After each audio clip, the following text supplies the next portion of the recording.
कालचक्र तन्त्रले यही परिवर्तनको गहिरो सत्यलाई बुझ्न सिकाउँछ। यस तन्त्रमा 3 स्तरका कालचक्रको वर्णन गरिन्छ। पहिलो बाह्य कालचक्र, जसले ब्रह्माण्ड, ग्रह, नक्षत्र र समयको गतिलाई व्याख्या गर्छ।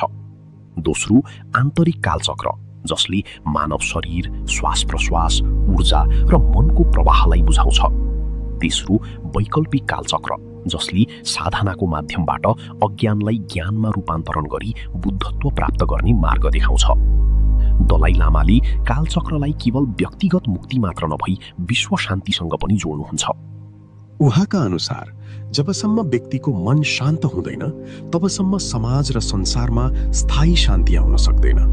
त्यसैले कालचक्रको वास्तविक युद्ध बाहिरी शत्रुसँग होइन, आफ्नै मनभित्रका लोभ, द्वेष र मोहसँग हो।